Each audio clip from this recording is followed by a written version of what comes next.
Welcome to study psychology platform. तो दोस्तों, इस चैनल पे हम आपको हिस्ट्री की डेली टू डेली वीडियो हमको आपको प्रोवाइड करा रहे हैं। और दोस्तों, आज ये कुछ दिन बाद वीडियो बनी है क्योंकि मेरी कुछ दिनों से तबीयत ठीक नहीं थी। तो आज का जो हमारा टॉपिक होगा, जो हम मौर्योत्तर काल पढ़ चुके हैं, मौर्योत्तर काल में एक लास्ट टॉपिक चल रहा है हमारा शक और पहलव। यानी शक और पहलव जो जाति हैं, उसके द्वारा जो हमारे भारतीय साम्राज्य पे इन्होंने जैसे शासन किया, इसके बारे में डिटेल रूप से डिस्कस करेंगे आज की क्लास में। और इससे पहले दोस्तों, हम आपको शक पहलव से पहले हम शुंग वंश और हिंद यवन वंश के साम्राज्य के बारे में डिस्कस कर चुके हैं। तो आज का हमारा टॉपिक है शक और पहलव वंश। तो ठीक है दोस्तों, इस बात को याद रखना है। और जो शक और पहलव थे वो थे कौन दोस्तों? तो एक बर्बर जाति थी, बर्बर और खानाबदोश।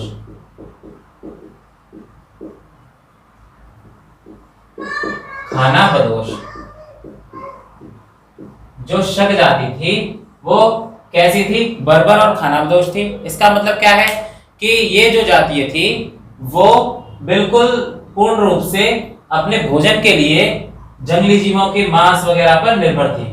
याद रखना, जंगली जीवों के मांस पर निर्भर थी, इसलिए वो क्या थी? बर्बर थी।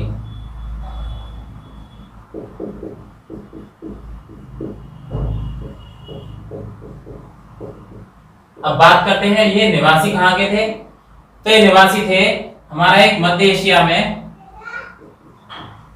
एक जगह है सरदारिया। सरदरिया, तो ये सरदरिया के निवासी थे।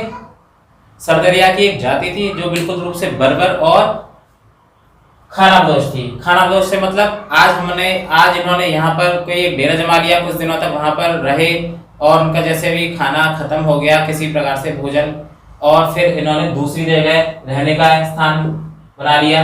तो इस प्रकार की जो जातियां होती हैं उन्हें हम कहते हैं खानाबदोश जाति। ठीक है दोस्तों, अब बात करते हैं कि जो हमारे शक थे, इन्होंने 140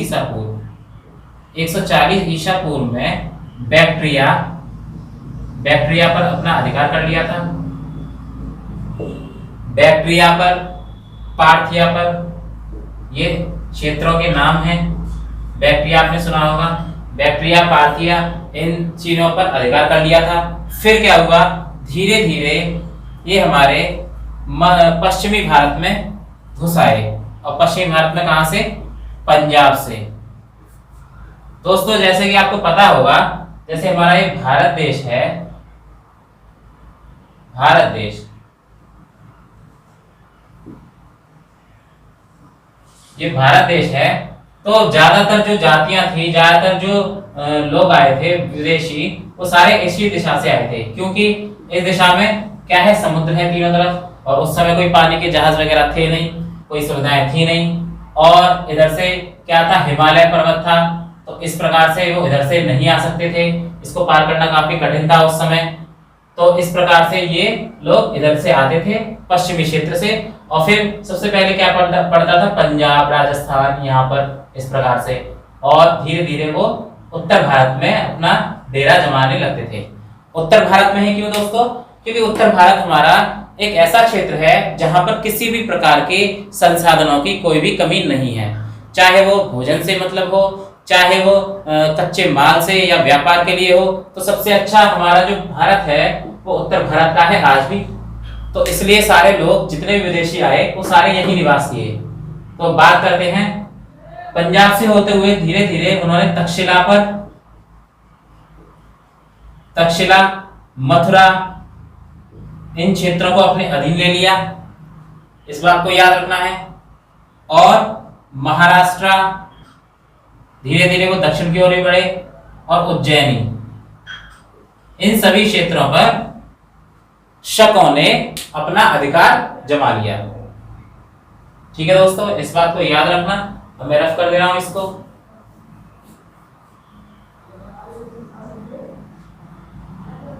अब मेन बात आती है तक्षशिला पर। जो तक्षशिला था, वहां पर एक शासक हुआ मेयोस। क्या हुआ? मेयोस, जो कि शक जाति से था। मेयोस ने तक्षशिला पर अपना अधिकार कर लिया और वहां पर उसको अपनी राजधानी बनाया। तो दोस्तों, जो शक जाति से मेयोस था, मेयोस ने क्या किया? तक्षशिला को अपने अधिकार में ले लिया और इसका एक उत्तराधिकारी हुआ एजाज। क्या था? एजाज। इस बात को याद रखना है। एजाज ने क्या किया? पंजाब का, जो पंजाब का संपूर्ण क्षेत्र है, पंजाब के संपूर्ण क्षेत्र पर अपना अधिकार कर लिया।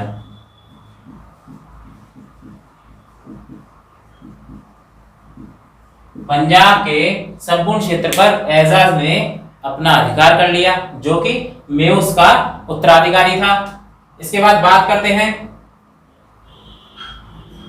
जो शक शासक था, शक साम्राज्य था, वो सारा क्षत्रपों में डिवाइडेड था। एग्जाम में पूछ लिया जाता है, क्षत्रप में कौन से साम्राज्य की इकाई थी? यानी जैसा कि आपको पता है, बहुत सारे राज्य हैं अपने, वो अपनी अपनी इकाई के रूप में नाम दे देते हैं। तो शकों ने क्या नाम दिया था? क्षत्रप। और क्षत्रप के द्वारा ही अपनी कई सारी इकाइयां उन्होंने बनाई और अलग अलग इकाइयां बनाई। इस बात को याद रखना है। अब बात करते हैं, उस एक क्षत्रप यानी एक इकाई जो थी वो गुजरात में थी। भाई, पूरे भारत देश पर उसने अधिकार किया, तो मतलब कुछ हिस्सों को छोड़कर, और क्षत्रप जो इकाई थी एक गुजरात में भी थी इनकी। इस बात को याद रखना। अब गुजरात में था कौन? तो गुजरात में आपने सुना होगा रुद्रदामन। आपने पढ़ा होगा एक अभिलेख, रुद्रदामन अभिलेख। तो वो ये रुद्रदामन अभिलेख जो है वो इसी रुद्रदामन से संबंधित है। किससे? शक जाति से। और रुद्रदामन का जो अभिलेख है उसका नाम क्या है दोस्तों? उसका नाम है जूनागढ़ अभिलेख। जूनागढ़ अभिलेख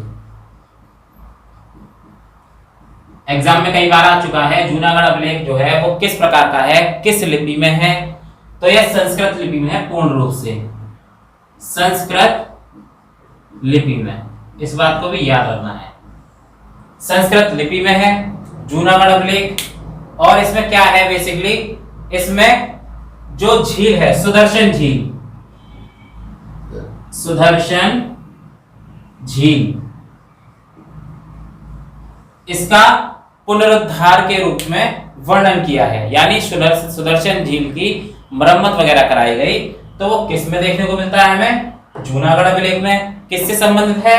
रुद्रदामन से संबंधित है। किस लिपि में है? संस्कृत लिपि में है। तो ये सारी इंपॉर्टेंट बातें आपको याद रखनी है। यहाँ से बहुत ज्यादा इंपॉर्टेंट फैक्ट है, ये कई बार आ चुका है पेपर में।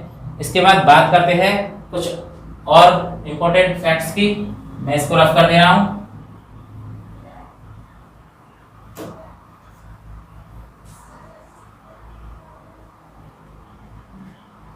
अब दोस्तों बात करते हैं, ये शकों की टॉपिक तो खत्म हो गया।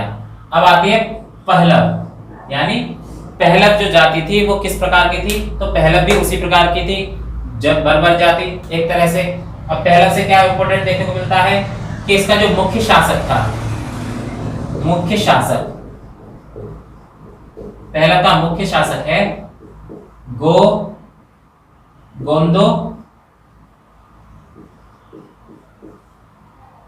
गोंदोफर्निस। क्या नाम है? गोंदोफर्निस। यानी पहलव का मुख्य शासक कौन है? गोंदोफर्निस है। ठीक है दोस्तों। और इसकी जो राजधानी थी वो तक्षशिला थी। राजधानी क्या थी? तक्षशिला। ये बात आपको याद रखनी है। गोंदोफर्निस जो था वो पहलव जाति से संबंधित था और इसकी जो राजधानी थी वो तक्षशिला में थी। इसके बाद बात करते हैं, इसके समय पर एक प्रमुख घटना क्या थी कि इसके समय पर एक सेंट आया। सेंट मतलब संत। कौन सा? ईसाई सेंट। यानी एक ईसाई संत आया। उसका नाम क्या था? तो उसका नाम था दोस्तों थॉमस। कौन सा आया? थॉमस। कहां पर आया? भारत में। किस लिए आया? ईसाई धर्म के प्रचार के लिए।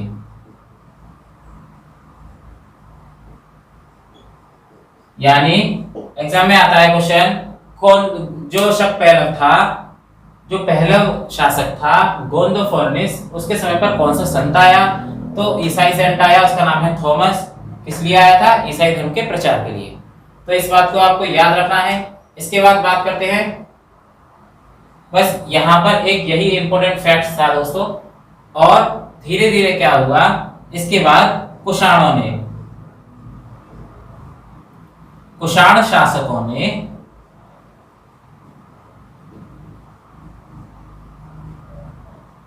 इस वंश का नाश कर दिया, यानी इस वंश को खत्म कर दिया।